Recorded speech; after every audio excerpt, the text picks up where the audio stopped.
മലയോര എക്സ്പ്രസ് പ്രധാന വാർത്തകൾ powered by Jeevanam Ayurved hospital Iritty Keezhur, Sneha stores Vaniyappara, Lasa associates Angadikkadavu. പ്രതിപക്ഷ നേതാവ് പിണറായി വിജയന്റെ മകൾ വീണ വിജയൻ ഹവാല ഇടപാടുകൾ നടത്തിയെന്ന് എൻഫോഴ്സ്മെന്റ് ഡയറക്ടറേറ്റ്. വീണ ദുബായിലേക്ക് 85 ലക്ഷം രൂപ അയച്ചെന്നും ഇതിന്റെ രേഖകൾ വീണയുടെ ഡയറിയിൽ നിന്ന് കിട്ടിയെന്നും ഇഡി.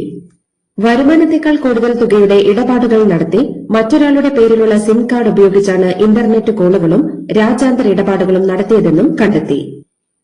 നാഷണൽ ടെസ്റ്റിംഗ് ഏജൻസിയെ ആധുനികവൽക്കരിക്കണമെന്നും ചോദ്യപേപ്പർ ചോർച്ചയില്ലെന്ന് ഉറപ്പാക്കാൻ സംവിധാനങ്ങൾ ശക്തമാക്കണമെന്നും സുപ്രീംകോടതി. സാങ്കേതിക പരിഷ്കാരങ്ങൾ കൊണ്ടുവരണം. നീറ്റ് പരീക്ഷ കുറ്റമറ്റതാക്കാൻ സ്വീകരിച്ച നടപടികൾ എന്തെല്ലാമാണെന്ന് അറിയിക്കണമെന്ന് കോടതി കേന്ദ്ര സർക്കാരിനോട് ആവശ്യപ്പെട്ടു. 3 ആഴ്ചയ്ക്ക് ശേഷം കേസ് പരിഗണിക്കും. നിയമസഭാ തെരഞ്ഞെടുപ്പിന് മുൻപ് 7.32 കോടി രൂപയുടെ ബ്ലീച്ചിംഗ് പൌഡർ വാങ്ങിയതിലെ ക്രമക്കേട് വിജിലൻസ് അന്വേഷിക്കണമെന്നാവശ്യപ്പെട്ട് ആരോഗ്യമന്ത്രി കെ മുരളീധരൻ ആഭ്യന്തരമന്ത്രി രമേശ് ചെന്നിത്തലയ്ക്ക് കത്ത് നൽകി. പ്രിൻസിപ്പൽ സെക്രട്ടറി നടത്തിയ അന്വേഷണം ആരോപണ വിധേയരെ സംരക്ഷിക്കുന്നതാണെന്നാണ് ആരോഗ്യമന്ത്രിയുടെ വിലയിരുത്തൽ. കേരള തീരത്ത് ഇന്ന് വൈകിട്ട് 5:30 വരെ 1.5 മീറ്റർ ഉയരമുള്ള തിരമാലയ്ക്കും കള്ളക്കടൽ പ്രതിഭാസത്തിനും സാധ്യത. കേരളത്തിലെ എല്ലാ തീരദേശ ജില്ലകളിലും ദേശീയ സമുദ്ര വിവര വിശകലന കേന്ദ്രം റെഡ് അലർട്ട് പ്രഖ്യാപിച്ചു. ശബരിമല സ്വർണ്ണക്കൊള്ളക്കേസിൽ ദേവസ്വം ബോർഡ് മുൻ പ്രസിഡന്റ് PS പ്രശാന്തിനെയും A അജികുമാറിനെയും വീണ്ടും റിമാൻഡ് ചെയ്തു. സെപ്റ്റംബർ 1 വരെയാണ് കൊല്ലം വിജിലൻസ് കോടതി റിമാൻഡ് നീട്ടിയത്. 2019 സ്വർണ്ണക്കൊള്ളയുമായി പ്രതികൾക്ക് ബന്ധമുണ്ടെന്നാണ് പ്രോസിക്യൂഷന്റെ വാദം. ഓപ്പറേഷൻ തൂഫാന്റെ ഭാഗമായി സംസ്ഥാനത്ത് 35 കേസുകളിലായി 37 പേർ കൂടി അറസ്റ്റിലായി. ഇതോടെ ഓപ്പറേഷൻ തൂഫാന്റെ ഭാഗമായി എടുത്ത കേസുകളുടെ എണ്ണം 9213 ഉയർന്നു. 9941 പേർ അറസ്റ്റിലായി. ഇതുവരെ 8242 ഗ്രാം MDMA-യും 979 കിലോഗ്രാം കഞ്ചാവും 4727 ഗ്രാം ഹാഷിഷ് ഓയിലും 514 ഗ്രാം ഹെറോയിനും പിടിച്ചെടുത്തിട്ടുണ്ട്. വ്ലോഗർ ഫാത്തിമ നസ്രീൻ പ്രതിയായ കേസിൽ 7 അംഗ സംഘം കൂടി പിടിയിലായി. കോതമംഗലം MA കോളേജ് വിദ്യാർത്ഥി മിച്ചി മർപ്പുവിന്റെ മരണത്തിൽ കോളേജ് മാനേജ്മെന്റ് 3 അംഗ ആഭ്യന്തര അന്വേഷണ സമിതിയെ നിയോഗിച്ചു. കോളേജ് ഗവേണിംഗ് ബോർഡിലെ 3 അംഗങ്ങളടങ്ങുന്ന സമിതിയിൽ മുൻ പ്രിൻസിപ്പൽ ഡോക്ടർ ജോർജ് ഐസക്കും ഉൾപ്പെടുന്നുണ്ട്. ഒരാഴ്ചയ്ക്കുള്ളിൽ അന്വേഷണ റിപ്പോർട്ട് സമർപ്പിക്കാനാണ് നിർദ്ദേശം. ഡിവൈഎഫ്ഐ സംസ്ഥാന സമ്മേളനത്തിന് തൃശൂരിൽ തുടക്കം. ഇന്ന് രാവിലെ 10-ന് റീജിയണൽ തിയേറ്ററിൽ പ്രതിനിധി സമ്മേളനം സിനിമാ നടൻ പ്രകാശ് രാജ് ഉദ്ഘാടനം ചെയ്യും. നാളെ വൈകുന്നേരം 5-ന് രക്തസാക്ഷി കുടുംബ സംഗമം CPM സംസ്ഥാന സെക്രട്ടറി NV ഗോവിന്ദൻ ഉദ്ഘാടനം ചെയ്യും. സമാപന ദിവസമായ 22-ന് വൈകുന്നേരം വിദ്യാർത്ഥി കോർണറിൽ നിന്നുള്ള മാർച്ചിന് ശേഷം 6-ന് പടിഞ്ഞാറേക്കോട്ട നേതാജി ഗ്രൌണ്ടിൽ പൊതുസമ്മേളനം പിണറായി വിജയൻ ഉദ്ഘാടനം ചെയ്യും.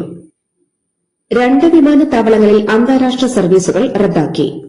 കരിപ്പൂരിൽ ഇന്നലെ വൈകിട്ട് 6:40-ന് ദുബായിലേക്ക് പുറപ്പെടേണ്ടിയിരുന്ന സ്പൈസ് ജെറ്റ് വിമാനവും നെടുമ്പാശ്ശേരിയിൽ നിന്ന് പുലർച്ചെ 4:15-ന് ദോഹയിലേക്ക് പോകേണ്ടിയിരുന്ന ഖത്തർ എയർവേസ് വിമാനവുമാണ് റദ്ദാക്കിയത്. മയക്കുമരുന്ന് കേസിൽ റിട്ടയർഡ് IPS ഉദ്യോഗസ്ഥന്റെ മകൻ തൃശൂരിൽ അറസ്റ്റിലായി. ക്രൈംബ്രാഞ്ച് SP ആയിരുന്ന PN ഉണ്ണിരാജയുടെ മകൻ അഭിജിത്ത്, കൂട്ടുകാരൻ വിയൂർ സ്വദേശി റോജർ B ദേവസി എന്നിവരാണ് എക്സൈസ് സംഘത്തിന്റെ പിടിയിലായത്. ഇവരിൽ നിന്ന് 5 ഗ്രാം MDMA പിടിച്ചെടുത്തു.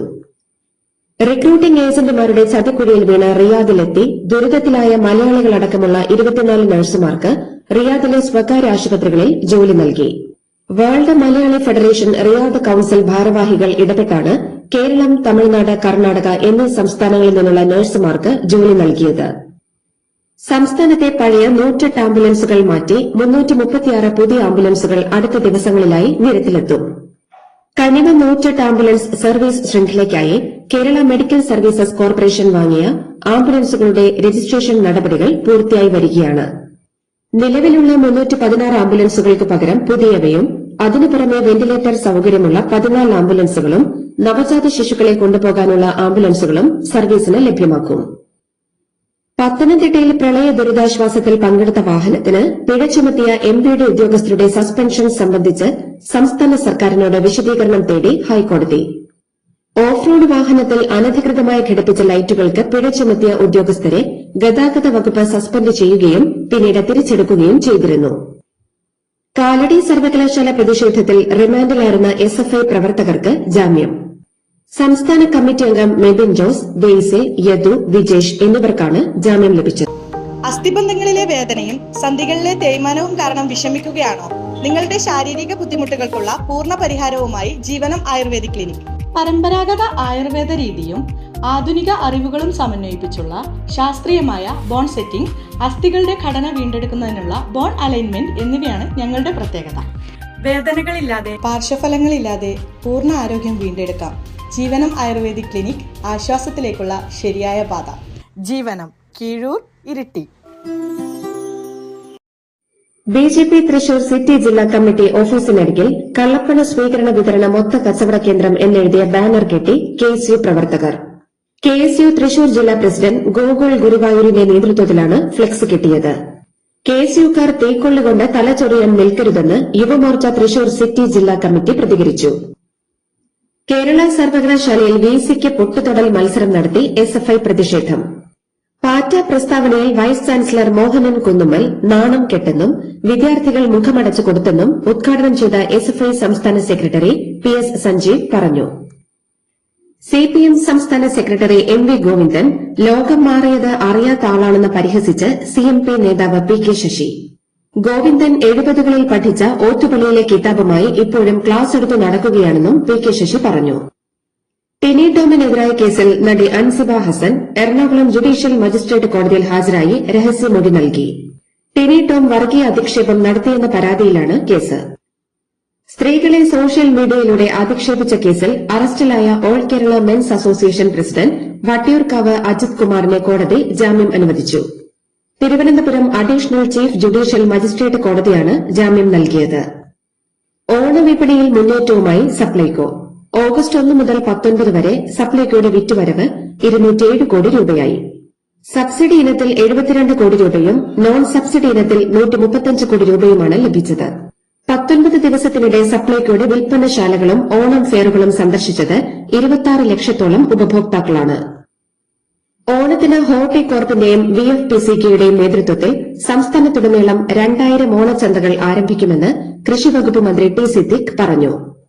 ഓണവിപണിയിലെ വിലക്കയറ്റം നിയന്ത്രിക്കുന്നതിനും വിപണിയിൽ ഫലപ്രദമായി ഇടപെടുന്നതിനുമായി സംസ്ഥാന സർക്കാർ 20 കോടി രൂപ നീക്കിവച്ചിട്ടുണ്ടെന്നും അദ്ദേഹം പറഞ്ഞു.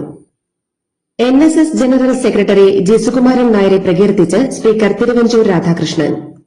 സമൂഹത്തിന്റെ ഐക്യവും മതേതരത്വവും നിലനിർത്താൻ ശക്തമായി നിലപാടെടുത്ത ആളാണ് ജി സുകുമാരൻ നായർ. വ്യക്തിപരമായ നേട്ടങ്ങൾക്കോ ലാഭത്തിനോ അദ്ദേഹം ഒരിക്കലും സ്ഥാനം ഉപയോഗിച്ചിട്ടില്ലെന്നും തിരുവഞ്ചൂർ വ്യക്തമാക്കി. ശ്രീകാര്യം ഗവൺമെന്റ് എഞ്ചിനീയറിംഗ് കോളേജിൽ കേന്ദ്ര യുവജനക്ഷേമ വകുപ്പ് സംഘടിപ്പിച്ച പരിപാടിയിൽ വന്ദേമാതരം പൂർണ്ണമായി ആലപിച്ചതിൽ എസ്എഫ്ഐ പ്രതിഷേധം. എൻഎസ്എസ് പരിപാടിയിൽ വന്ദേമാതരം ആലപിക്കുകയും ഭാരതാംബയുടെ ചിത്രത്തിൽ പുഷ്പാർച്ചന നടത്തുകയും ചെയ്തതിനെതിരെ എസ്എഫ്ഐ പ്രവർത്തകർ സ്റ്റേജിൽ കയറി പ്രതിഷേധിച്ചു. കേന്ദ്രമന്ത്രിസഭാംഗങ്ങളുടെ സാമൂഹ്യ മാധ്യമങ്ങളിലൂടെ സർക്കാരിന്റെ യശസ്സുയർത്തുന്ന ഇടപെടലുകൾ സംബന്ധിച്ച പ്രോഗ്രസ് റിപ്പോർട്ട് പുറത്തുവിട്ടു. ഫേസ്ബുക്ക്, ഇൻസ്റ്റഗ്രാം തുടങ്ങിയ മാധ്യമങ്ങളിലൂടെ പങ്കുവച്ച പോസ്റ്റുകളുടെ എണ്ണം, എത്ര പേർ കണ്ടു, ലഭിച്ച കമന്റുകൾ, ലൈക്കുകൾ എന്നിവ ആധാരമാക്കിയാണ് പ്രോഗ്രസ് റിപ്പോർട്ട് തയ്യാറാക്കിയത്. പ്രധാനമന്ത്രി നരേന്ദ്രമോദി തന്നെയാണ് ഒന്നാം സ്ഥാനത്തുള്ളത്. അയോധ്യ ക്ഷേത്രക്കൊള്ളയിലും പരീക്ഷാ ക്രമക്കേടിലും പ്രതിഷേധം കടുപ്പിക്കാൻ കോൺഗ്രസ്. പാർട്ടിയുടെ പരിപാടികളിൽ വന്ദേമാതരത്തിന്റെ ആദ്യ 2 ചരണം മാത്രം ആലപിച്ചാൽ മതിയെന്നും കോൺഗ്രസ് നേതൃയോഗം തീരുമാനിച്ചു. പാർലമെന്റിൽ മിണ്ടാതിരുന്ന പ്രധാനമന്ത്രിയും അമിത്ഷായും ഇപ്പോൾ അപ്രസക്ത വിഷയങ്ങളിൽ പ്രതികരിക്കുന്നുണ്ടെന്നും നേതാക്കൾ പരിഹസിച്ചു. തമിഴ്നാട്ടിൽ സംസ്ഥാന ഗാനം ആദ്യം ആലപിക്കാമെന്ന് കേന്ദ്ര സർക്കാർ. മദ്രാസ് ഹൈക്കോടതിയിൽ നിലപാട് അറിയിച്ചതോടെ അത് അംഗീകരിച്ച് ഹൈക്കോടതി ഹർജി തീർപ്പാക്കി.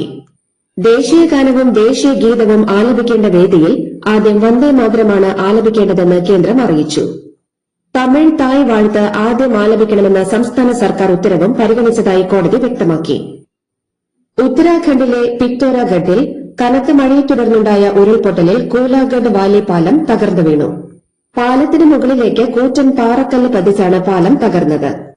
ചൈന അതിർത്തിയോട് ചേർന്നുള്ള താഴ്വരകളിലേക്കുള്ള ഏക റോഡാണ് ഇതോടെ വിച്ഛേദിക്കപ്പെട്ടത്. ഗുജറാത്തിലെ ഭാവ്നഗറിൽ വ്യാജ മദ്യ ദുരന്തം.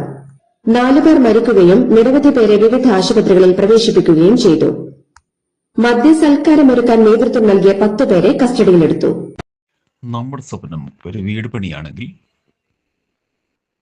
നിങ്ങൾക്ക് ആവശ്യമായ സാധനങ്ങൾ സൈറ്റുകളിൽ എത്തിച്ചു കൊടുക്കുന്ന 20 വർഷത്തെ സേവന പാരമ്പര്യമുള്ള അയ്യങ്കുന്നിലെ ഏക സ്ഥാപനം സ്നേഹ സ്റ്റോഴ്സ് ബണിപ്പാറ.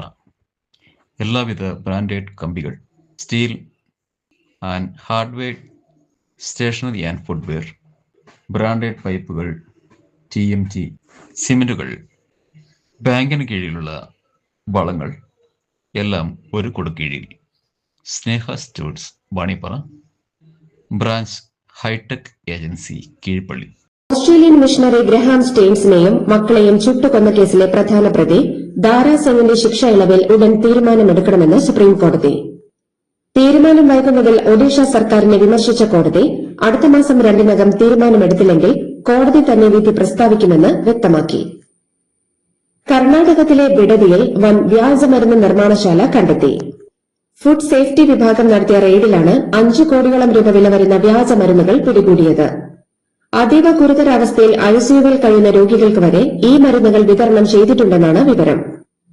ജമ്മു കാശ്മീർ മുഖ്യമന്ത്രി ഒമർ അബ്ദുള്ളയുമായി കൂടിക്കാഴ്ച നടത്തി US ambassador Sergio Gorr. Jammu Kashmir ഇന്ത്യയുടെ സുപ്രധാന ഭാഗമാണെന്ന് മുഖ്യമന്ത്രിയുമായുള്ള കൂടിക്കാഴ്ചയ്ക്ക് ശേഷം സെർജിയോ ഗോർ പറഞ്ഞു. മുഖസ്തുതി മടുത്തെന്ന് തമിഴ്നാട് മുഖ്യമന്ത്രി വിജയ്. വിജയിയെ അതിരുവിട്ട് പ്രശംസിക്കുന്ന MLAമാരെ വിലക്കിയിരിക്കുകയാണ് സ്പീക്കറും മന്ത്രിയും. പ്രശംസ അനുവദിക്കരുതെന്ന് വിജയ് എഴുതി നൽകിയതായി സ്പീക്കർ JCD പ്രഭാകർ അറിയിച്ചു. ഡൽഹിയിലെ ടിക്കിരി കലാനിൽസി NG സ്റ്റേഷനിലുണ്ടായ സ്ഫോടനത്തിൽ 3 ജീവനക്കാർ മരിച്ചു, 4 പേർക്ക് പരിക്കേൽക്കുകയും ചെയ്തിട്ടുണ്ട്. ഇറാനുമായുള്ള വ്യാപാര, വാണിജ്യ, സാമ്പത്തിക ഇടപാടുകളും നിർത്തിവെക്കാൻ UAE പ്രഖ്യാപിച്ചതോടെ ഇറാന്റെ $2,700 കോടി വ്യാപാര ഇടപാടുകൾ മരവിപ്പിച്ച നിലയിലായി. ഇതേസമയം UAEയെ ആക്രമിച്ചത് തങ്ങളല്ലെന്ന് ഇറാൻ.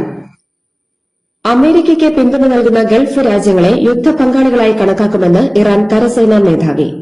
മേഖലയിലെ രാജ്യങ്ങളുടെ അറിവില്ലാതെ ഇത്രയധികം അമേരിക്കൻ ടാങ്കർ വിമാനങ്ങൾ എങ്ങനെ തമ്പടിക്കുന്നുവെന്നും അദ്ദേഹം ചോദിച്ചു. സൌദി അറേബ്യ ഉപരോധം നീക്കിയില്ലെങ്കിൽ പ്രത്യാഘാതങ്ങൾ നേരിടേണ്ടി വരുമെന്ന് ഹൂതികൾ. ഇനി ആക്രമണമുണ്ടായാൽ അതേ നാണയത്തിൽ തിരിച്ചടിക്കുമെന്നും സൌദി സേനയെ വിന്യസിച്ചിട്ടുള്ള എല്ലാ മേഖലകളിലും ആക്രമണം നടത്താൻ തങ്ങൾക്ക് ശേഷിയുണ്ടെന്നും ഹൂതികൾ ഭീഷണി മുഴക്കി. പാകിസ്ഥാനിൽ 13 ലക്ഷം ഫോളോവേഴ്സുള്ള ഇൻഫ്ലുവൻസറായ യുവതിയെ വെടിവെച്ചു കൊന്നു. ഐഷ ഗിലാമന എന്ന പേരിൽ അറിയപ്പെടുന്ന ഷംസോ ബീബി എന്ന 28-കാരിയാണ് കൊല്ലപ്പെട്ടത്. കേരള ക്രിക്കറ്റ് ലീഗിന്റെ 3-ാം സീസണിന് ഇന്ന് തുടക്കം. കാര്യവട്ടം ഗ്രീൻഫീൽഡ് സ്റ്റേഡിയത്തിൽ ഉച്ചയ്ക്ക് 2:30 മുതൽ തൃശൂർ ടൈറ്റൻസും കാലിക്കറ്റ് ഗ്ലോബ് സ്റ്റാർസും തമ്മിലുള്ള മത്സരത്തോടെയാണ് ലീഗിന് കൊടിയേറുന്നത്. ലോകകപ്പിലെ കറുത്ത കുതിരകളായ കേപ്പ് വെർദെയുമായി ഇന്ത്യ അന്താരാഷ്ട്ര സൌഹൃദ മത്സരം കളിച്ചേക്കും. ഒക്ടോബർ ആദ്യവാരത്തിൽ കൊൽക്കത്തയിൽ നടക്കാനിരിക്കുന്ന ബ്രസീലിനെതിരായ സൌഹൃദ മത്സരത്തിന് മുൻപേ സെപ്റ്റംബർ 30-നും ഒക്ടോബർ 6-നും ഇടയിലാകും കേപ്പ് വെർദെയ്ക്കെതിരായ സൌഹൃദ മത്സരം. ലോക ബാഡ്മിന്റൺ ചാമ്പ്യൻഷിപ്പിൽ ഇന്ത്യൻ താരങ്ങൾ പ്രീ ക്വാർട്ടറിലേക്ക്. വനിതാ സിംഗിൾസിൽ PV സിന്ധു, പുരുഷ സിംഗിൾസിൽ ആയുഷ് ഷെട്ടി, പുരുഷ ഡബിൾസിൽ സാത്വിക് റെഡ്ഡി, ചിരാഗ് ഷെട്ടി എന്നിവർ പ്രീ ക്വാർട്ടറിലെത്തി. അതേസമയം ലക്ഷ്യ സെൻ പുരുഷ സിംഗിൾസ് 2-ാം റൌണ്ടിൽ നിന്ന് പുറത്തായി. ഹോക്കി ലോകകപ്പിൽ പാകിസ്ഥാനെ തകർത്ത് ഇന്ത്യ 2-ാം റൌണ്ടിൽ. പൂൾ ഡിയിലെ അവസാന മത്സരത്തിനിറങ്ങിയ ഇന്ത്യ 5-3-നാണ് പാകിസ്ഥാനെ തോൽപ്പിച്ചത്. ഇതോടെ പൂൾ ഡിയിൽ നിന്ന് ഇംഗ്ലണ്ടും ഇന്ത്യയും 2-ാം റൌണ്ടിലേക്ക് മുന്നേറി. പാകിസ്ഥാനും വെയിൽസും പുറത്തായി.